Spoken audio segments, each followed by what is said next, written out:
Estas férias leve o observador no bolso. Na praia, no campo ou entre viagens, acompanhe toda a atualidade sem limites. Assine com 40€ de desconto e habilite-se a ganhar uma estadia de 2 noites num dos hotéis boutique da Small Portuguese Hotels. Este verão, desligue da rotina, não da informação. Assine em observador.pt.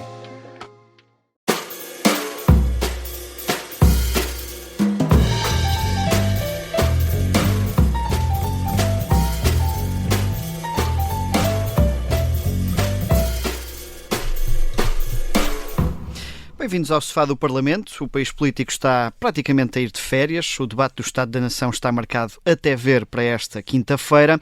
E em tempo de balanços recebemos a antiga ministra e atual vice-presidente do grupo parlamentar do PS, Marina Gonçalves. Bem-vinda, obrigado pela disponibilidade. Tem-se pedido espírito de iniciativa e de ação a este governo. O Ministério da Educação decidiu avançar para a classificação digital dos exames e o processo está a correr mal. As dores de crescimento acabam por não compensar as tais reformas e as tais inovações. Bom, antes de mais, muito boa tarde, obrigada pelo convite. Reformar é fundamental no Estado, desde que haja estratégia. Aquilo que nós assistimos, nomeadamente neste episódio agora dos exames, é verdadeiramente uma falta de estratégia, porque obviamente que há sempre dores de crescimento em qualquer processo, há obviamente sempre falhas no processo, mas isto não é falha, isto é uma clara falta de visão e de estratégia naquilo que era um processo que desde o início, olhando para como ele foi desenhado, tinha tudo para correr mal, porque isto não é um processo de digitalização. Eu relembro que, por exemplo, no PRR, o governo do Partido Socialista também tinha um objetivo, que à partida partilhamos, de digitalizar todo o processo, mas isto implicava que os alunos tivessem internet, os computadores, que fizessem tudo numa base digital. Este governo, de forma, permita-me dizer, teimosa, decidiu avançar com o processo de digitalização a meio gás, em que digitaliza a parte de correção, mas não digitalizou toda a parte de feitura dos exames. Quer dizer, que depois nós tivemos a oportunidade de ver algumas imagens que mostram como o processo tinha tudo para dar errado neste processo de digitalização. E depois a responsabilidade não é do governo, não é? Primeiro começou com o agrafador, depois já é dos professores, é da plataforma. A confiança deste processo gente está definitivamente minada, ou se os resultados saírem sexta-feira, as principais dificuldades estão ultrapassadas? Como é que nós conseguimos dizer que o processo tem forma de correr bem quando as soluções que temos em cima da mesa, neste momento, daquilo que vamos observando do que os próprios professores alertam, a solução que há é, não havendo todo o exame feito pelo aluno na mão do professor, corrija-se como está. Não há forma disto correr bem, isto não é solução. Não há uma solução boa para aquilo que está a acontecer, porque, na verdade, aquilo que o governo devia ter feito era pedir, digo eu, aos professores, tendo em conta que os exames foram feitos em papel, que pudesse haver essa correção, coisa que o governo optou por não fazer e, mais uma vez, de forma teimosa, manteve este procedimento. Nós hoje sabemos que há exames que não têm toda a documentação, portanto nós estamos a dizer que sexta as notas até podem ser lançadas.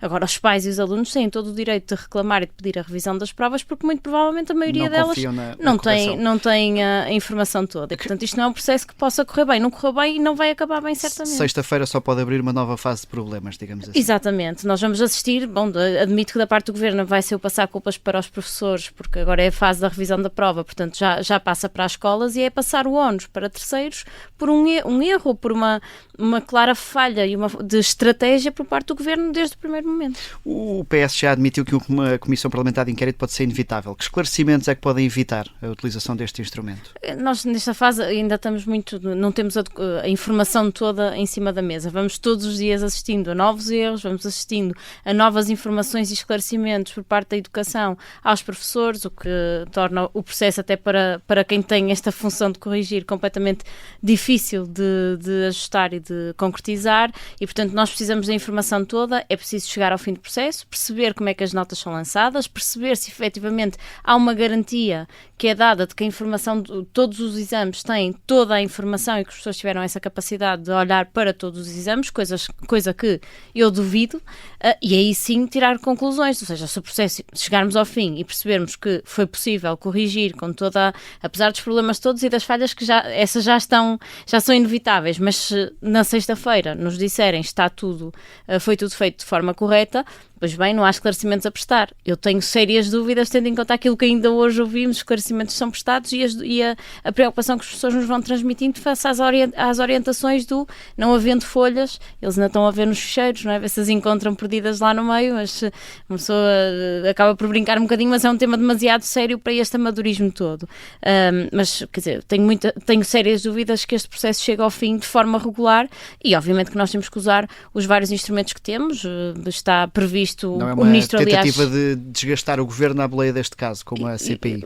O desgaste do governo é provocado por si próprio, porque o desgaste do governo tem a ver com é um momento fundamental para a vida destes alunos. Nós estamos a falar dos exames que determinam as escolhas também profissionais, neste caso formativas, mas que levam às escolhas profissionais por parte dos alunos. Não é um pormenor na vida educativa de um aluno. E quando temos um governo que fala de imprudência dos pais, que fala em alarmismo, que desvaloriza por completo, e aliás, no primeiro momento, ainda há pouco dizia, falou que era um problema de agrafadores, que os professores tinham agrafado e não podiam agrafar, até do lado errado, do lado pouco comum para agrafar as folhas, não é? Quando temos um governo que desvaloriza, quase então com algum tom jocoso, esta situação, nós, na verdade, o desgaste que está a ser causado pelo governo é causado por si próprio, porque o governo que devia ter dito no primeiro momento é o processo não correu bem, estamos a identificar o problema, mais do que isso estamos a encontrar soluções. Ora, as soluções não podem passar por, passar a responsabilidade ou a criticar terceiros por estarem preocupados com o assunto, 2, dizendo que corrija-se mesmo que o exame não esteja completo. As soluções não podem passar por aqui. E por causa disso a autoridade do ministro já está definitivamente minada. Completamente. Eu não costumo ser das que aliás não o vou fazer, a dizer demita-se o ministro, mas assume-se a responsabilidade por parte do ministro. Não é só... Nós e isso tivemos... é o quê, se não for admissão?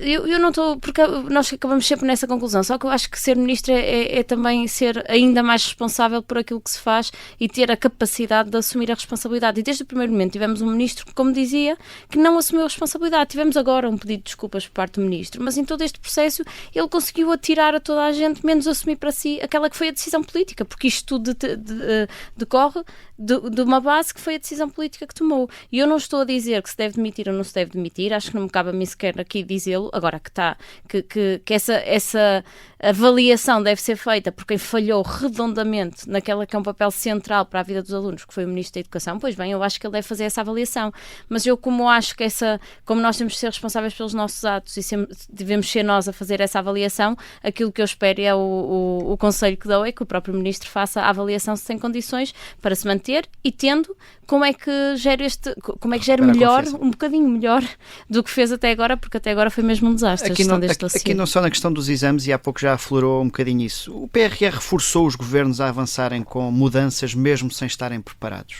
Nós, se formos sempre a esperar pelo momento ideal, nunca avançamos com reformas. E, aliás, eu tive o cuidado de começar por dizer que os processos, quando nós fazemos reformas mais estruturais, há falhas que se identificam, há caminhos que se escolhem que muitas vezes não são tão eficazes quanto nós pensávamos e nós devemos ter a capacidade de identificar essas falhas e de melhorar esses caminhos. Eu já tive a oportunidade de exercer funções executivas e vou dar um exemplo. O apoio automático à renda teve falhas. Aquilo que nós temos que fazer é identificá-las, assumi-las como falhas e tentar de alguma forma, reverter essas falhas. Não é acabar com programas, é reverter essas falhas. Eu estou a dar este exemplo, foi um exemplo onde nós identificamos que não foi um processo perfeito, mas foi um processo que chegou a muita gente. E aqui não foi excesso de ambição nas metas que se propuseram na altura? Não, eu acho que na verdade o que aconteceu foi, nós quando olhamos, nós definimos uma programação e umas metas de PRR em função de uma calendarização prévia. Há todo um trabalho prévio, muito invisível, de definição de calendário, não é só de financiamento, é de calendário para a execução destes projetos e, portanto, nós temos que ser ambiciosos também na forma como definimos as nossas metas, com, obviamente, realismo e objetividade. O que é que acontece? Nos processos, muitas vezes, acontecem determinados percalços, alguns legais, outros de matéria política, como, por exemplo, mudanças de governo, que atrasam ou, muitas vezes, levam a outras opções políticas. E, portanto, aquilo que aconteceu nos últimos anos com o PRR, havia atrasos que decorriam, por exemplo, de atrasos de obra, tudo que tinha a ver com obras, tinha a litigância, que acaba por atrasar mais do que aquilo que se previa, mas há aqui uma componente que nós esquecemos sempre de colocar no PRR, que é a opção política.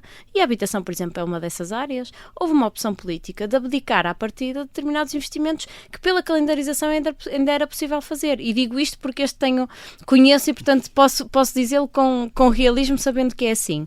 Mas noutras áreas certamente aconteceu a mesma coisa. É muito mais fácil, e este governo escuda-se muito nisto, dizer no passado não se fez, estava tudo atrasado, ou a culpa é do setor da construção, ou a culpa é, no caso da digitalização, da empresa que geria a plataforma. É muito mais fácil fazer isso do que assumir a nossa responsabilidade. E os governantes têm que assumir para si. Em última instância, até podem não ter responsabilidade direta, mas é o governante que tem, quando começa numa decisão política, é o governante que responde no fim da linha pela decisão. Isto começa no primeiro-ministro, vem ao ministro, vem aos secretários de Estado. É assim que funciona. Há aqui outro argumento que o governo também tem utilizado, que é a questão da dificuldade da atual geometria parlamentar para implementar reformas. O chumbo do Chega à reforma laboral pode ter marcado uma mudança na forma como a AD encara agora a relação com o Partido Socialista? Bom, não sei, essa pergunta tem que ser feita ao Partido Social Democrata, ao PSD, ao CDS, ao Governo, mas o certo é que quando ouço isso há sempre uma incongruência no discurso, porque se é dito sempre deixem o Luís trabalhar, o Parlamento quase que não devia fazer nada a não ser debater, que não apresenta iniciativas, depois no dia seguinte temos governantes como Carlos Abreu Amorim que de forma bastante objetiva diz só houve um dossiê que não passou no Parlamento, que foi a reforma laboral, e portanto há sempre aqui uma incongruência discursiva em função do momento em que se fazem as declarações. O Parlamento é o maior garante da democracia, é eleito pelo povo, tem a geometria que o povo decidiu. E se há coisa que o Parlamento tem feito é também respeitar a autonomia ou a função executiva que o Governo tem. E por isso é que, quando olhamos na geometria variável que tem o Parlamento, quando olhamos para os diplomas que ali entraram, percebemos que a margem de diplomas que não saíram do Parlamento é reduzidíssima. Agora, a reforma laboral, porque é que ela chumbou? E ainda bem que chumbou. É porque ela era má. Ela colocava o ónus nos trabalhadores para um problema do mercado laboral. Se nós todos falávamos, ou de forma alargada no Parlamento, falávamos da possibilidade de olhar para o Código de Trabalho e perceber como é que criávamos, como é que dinamizávamos a nossa economia, como é que aumentávamos a produtividade, como é que olhávamos para o Código Laboral para melhorar o mercado de trabalho, tínhamos depois um governo que olhava para o mercado laboral e dizia o problema são os trabalhadores, porque só mexia do lado da legislação que tinha a ver com direitos e deveres dos trabalhadores. E, portanto, a reforma era errada e ainda bem que chumbou. E cá estaremos para fazer o mesmo sempre que isto acontecer. O meu ponto aqui era porque o Governo tem negociado com o Chega em certas matérias, com o PS noutras e ultimamente até mais com o PS. A questão, por exemplo, da PSU, também a reforma do Tribunal de Contas, a abertura está do lado do PS. O Partido Socialista está mais pacificado com o facto deste governo encarar a legislatura sem ter um parceiro preferencial? O Partido Socialista nunca se colocou nesta dinâmica parlamentar do lado de ou negociam connosco ou negociam com o Chega. Há claramente um parceiro preferencial em matérias que são matérias então as que versam sobre direitos, liberdades e garantias. O parceiro preferencial é o Chega. Há uma agenda que o PSD tentou capturar para si, que é uma agenda muito ligada ao Chega e, portanto, o Partido Socialista sempre se colocou de fora, na verdade, QB, porque tentamos, de alguma forma, chegar a um equilíbrio de posições, por exemplo, no que respeita à lei da nacionalidade, mas não houve essa vontade por parte do PSD, que claramente escolheu o parceiro preferencial, mas depois PSD, quando são matérias estruturantes para o funcionamento do Estado, a lei do Tribunal de Contas, a questão da lei dos solos já no passado, a quesão da prestação social única, que são matérias estruturantes para o nosso tecido social. O Orçamento do Estado? O Orçamento do Estado é uma situação diferente e eu já lá vou, mas falando destas dimensões que são estruturantes para o funcionamento, para a resposta social e para o funcionamento, eu quando dizia o funcionamento era no ponto de vista de celeridade, de percebermos como é que nós tornamos mais eficaz e próximo a relação do Estado com o cidadão, eles procuram um parceiro que já exerceu funções executivas, que tem a responsabilidade de saber que há um equilíbrio a fazer, mas há avanços que é preciso fazer. E aí é verdade que a agenda populista do Chega é perfeitamente acomodável em algumas agendas populistas do PSD, mas quando é preciso, com responsabilidade, olhar para estas dimensões do Estado, o parceiro preferencial, e ainda bem, é o Partido Socialista, sendo certo que nós não abdicamos daquela que é a nossa agenda e das nossas... Nós estamos agora a discutir, por exemplo, o diploma do Tribunal de Contas e não abdicamos de alguns princípios naquela que é alguma proximidade que mostramos na necessidade de celeridade. Nomeadamente, nós não achamos que o Tribunal de Contas é o problema, tomar a nós identificar um problema no investimento público. Não é, mas claro que podemos encontrar aqui alguns equilíbrios. Quanto ao Orçamento de Estado é uma questão bastante diferente. Mas deixe-me introduzir uma variável nova, ou mais uma variável, que é se o PS deve fazer depender a posição no Orçamento de Estado da revisão constitucional, que é um tema que vai entrar na agenda. Bom, nós teimamos, e vai bater aquilo que eu ia dizer, nós colocamos o alfa e o ômega no Orçamento de Estado. Como o Orçamento de Estado, bom, tem muito a ver com aquela que era a prática do anterior Presidente da República, que realmente colocava o Orçamento de Estado como no fundo uma pressão para a continuidade de um governo, coisa que agora não acontece. E ainda bem, porque na verdade o Orçamento de Estado é o documento onde há a definição da despesa e da receita para aquele ano em função das prioridades políticas, mas que não traz em si aquelas que são as decisões políticas de fundo e, sobretudo, quando nós temos, se não houver um Orçamento de Estado, e eu não estou aqui a tirar nenhuma conclusão para o próximo Orçamento de Estado, mas já se viveu com duodécimos em períodos onde tivemos eleições que coincidiram com o calendário orçamental e, portanto, tivemos orçamentos mais tarde e não foi por isso que as decisões políticas não foram tomadas. Mas o Governo não perde a autoridade também sem orçamento, governando em duodécimos, neste caso. O Governo não perde a autoridade porque o Parlamento é soberano na decisão que toma. Ou seja, se impactasse na tomada de decisão, podíamos dizer isso, só que não impacta. Mas dito isto, eu acho, e respondendo à sua questão, como nós colocamos, nós estamos a meses de discutir o Orçamento de Estado, não conhecemos o Orçamento de Estado e, portanto, não estamos sequer na fase, quando virmos o documento, faremos essa avaliação do documento. Eu acho é que nós, quando avaliamos a política de um país, acabamos por centrar muito a discussão no Orçamento de Estado, e agora vamos entrar claramente nessa fase em que deixamos de discutir temas concretos para a vida dos portugueses, como aliás estivemos até agora a falar, e passamos a discutir um Orçamento de Estado que no fim do dia, no fim da linha, não é verdadeiramente central naquelas que são as reformas estruturais e que fazem depender a posição do Partido Socialista face ao Governo, a avaliação que fazemos do Governo. Mais do que o Orçamento de Estado, são essas decisões do dia-a-dia, como aqui falávamos da questão, por exemplo, dos exames, que têm um impacto direto nas famílias, são essas decisões que fazem depender a nossa avaliação do Governo mais do que um Orçamento de Estado. Vejo que o PS também retira algum peso ao Orçamento de Estado. Não é tirar um peso ao Orçamento de Estado. O Governo procurou fazer isso no primeiro, não é? Transformá-lo quase num balancete contabilístico. Mas é que a verdade é que nós não é retirar uma... Bom, nós não conhecemos. Portanto, estar aqui a discutir um documento que não conhecemos é também estar a colocar-lhe uma importância que não a tem. Não conhecemos sequer a base, o que é que vai trazer ou não o Orçamento de Estado. Ou seja, o PS também não está obrigado a viabilizá-lo. A questão da resposta às tempestades, do PTRR... O PS não está obrigado nem a viabilizá-lo, nem a não viabilizá-lo. Por isso é que eu digo que quando tivermos a proposta em cima da mesa, faremos a avaliação. Até lá, não temos nenhuma obrigação nem de viabilizar, nem de não viabilizar a proposta. Quer dizer, temos o campo aberto no espaço democrático que temos para fazer a avaliação e tomar decisões relativamente ao Orçamento de Estado. A questão da estabilidade, que anteriormente já esteve relacionada com o orçamento, agora já não tanto, mas este é um governo que tem recebido críticas até de algumas vozes dentro do próprio partido, do PSD. Tem agora este problema com os exames, a questão da saúde gera sempre dificuldades. Acredita que há condições para chegar ao fim da legislatura? A legislatura tem 4 anos e, portanto, há sempre possibilidade e condições para chegar até ao fim da legislatura. Que o Governo está a fazer tudo para causar uma instabilidade brutal no país, e é o único que parece querer eleições, isso eu não tenho dúvidas. Tem sido sucessivamente alvo de críticas justas em várias áreas da governação pela forma desastrosa como geram muitos dossiês, e isso passa agora com a questão dos exames, passa pela saúde, que é uma área central, fundamental, e onde a degradação é evidente sem que haja respostas concretas. Mas de repente a estabilidade não se tornou um bem em si mesmo, porque ninguém quer provocar uma crise política.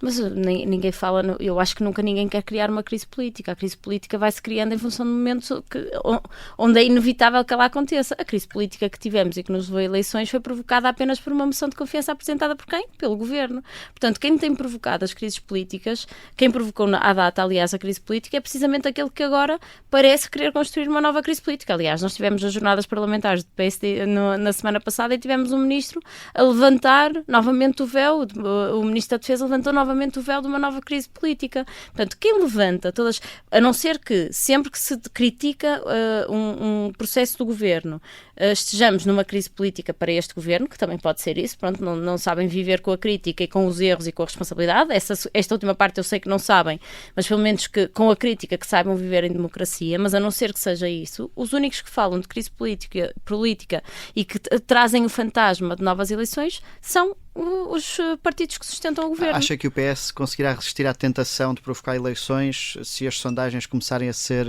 demasiado positivas? O PS não toma decisões políticas em função de sondagens, toma decisões políticas em função, como dizia, de momentos políticos centrais, de política pública e da forma como ela é exercida. Neste momento, nós fazemos aquilo que é o nosso papel, que é, obviamente, identificar áreas estratégicas onde apresentamos propostas, mas também, desculpando a expressão, pondo o dedo na ferida, naqueles que são os dossiês que neste momento estão a correr francamente mal para o governo e que já aqui tivemos a oportunidade de falar deles. Este é onde o Partido Socialista está concentrado nisto. A médio prazo está, obviamente, concentrado em construir uma alternativa, fazendo esse trabalho interno, mas não é para antecipar um calendário, é porque nos é devido apresentar ao país um projeto que seja depois também aceite e que seja que as pessoas confiem nele. Esse é o trabalho que estamos a fazer internamente, mas não é para antecipar nada. É a nossa responsabilidade e é-nos devido, olhando para o ciclo eleitoral que temos hoje. Neste momento, o que estamos concentrados no curto prazo, independentemente das sondagens, sendo elas obviamente positivas e dando-nos um alento, aquilo que estamos concentrados é fazer oposição e, sobretudo, fazer uma oposição responsável com propostas também construtivas para melhorar o país. Nós temos aqui um segmento final a que chamamos de Defesa da Honra, vamos a ele. Pede a palavra para que efeito? Para a defesa da honra, Sr. Presidente. E há ainda esta questão das sondagens e dos cenários positivos dos últimos meses, para lhe perguntar se a liderança de José Luís Carneiro acaba por estar dependente de uma boa avaliação das sondagens do ponto de vista interno para não acontecer o que já aconteceu no passado no PS, de ser empurrado num período pré-eleitoral. Nós todos fazemos as avaliações internas e externas. As externas, as sondagens lá o farão. As internas nós também fazemos. Temos os nossos órgãos onde partilhamos as nossas dores, Mas também podem olhar para as sondagens e os pontos negativos. Olhamos para as sondagens, mas as sondagens são um barómetro também da nossa ação e devem nos permitir perceber onde é que nós estamos à partida a fazer bem, a trilhar bem o nosso caminho e onde é que temos que melhorar. E nesse ponto as sondagens são importantes. Agora não são elas que determinam em cada momento quem é que é líder ou não. Nem há uma pressão permanente de outros nomes, como por exemplo se fala sempre de Duarte Cordeiro ou Pedro Nuno Santos, para suceder. Nós vivemos sempre nesta pressão, os ciclos são sempre ciclos temporários, aqueles que nós vivemos, e portanto nós devemos ter sempre a pressão de saber que do dia para o outro nós podemos deixar de estar nos cargos. Isto aplica-se a tudo, aplica-se ao secretário-geral, aplica-se aos deputados, aplica-se aos membros do governo. O nosso mandato é sempre temporário, está limitado temporalmente e pode a qualquer momento ser avaliado e pode ser retirado. Agora, haja quem tenha ainda vontade e espírito de sacrifício para ser secretário-geral, como teve Pedro Nuno Santos e como tem hoje José Luís Carneiro. E acho que nós também devemos valorizar esse momento, como devemos valorizar o hipotético momento que possa existir de haver alguma oposição interna. Neste momento não a temos. Tivemos eleições há pouco tempo e tivemos um único candidato. Portanto, esse cenário neste momento não se coloca. Para o futuro, a democracia é saudável, o confronto, quando é construtivo, também é saudável, mas acho que estamos a fazer um exercício, a olhar para um futuro que neste momento não existe. Deixa-me só acrescentar uma terceira via, mesmo para fechar, porque se falou também de Pedro Nuno Santos poder liderar uma nova solução à esquerda fora do PS. Acha que ele teria também esse espírito de sacrifício, pegando as palavras que disse? Pedro Nuno Santos nunca sai da agenda e ainda bem, porque eu gostei muito de trabalhar com Pedro Nuno Santos e ainda hoje gosto muito de trabalhar com Pedro Nuno Santos. Agora Pedro Nuno Santos é deputado do Partido Socialista, é militante do Partido Socialista, está no partido, faz também o seu trabalho e continua a dar o seu contributo para o partido, e neste momento todo o ruído à volta só serve para percebermos a importância que ele ainda tem dentro do partido e que não tenho dúvidas que terá, mas não é mais do que isto. Marina Gonçalves, muito obrigado pela disponibilidade para se juntar a esta edição do Sofá do Parlamento.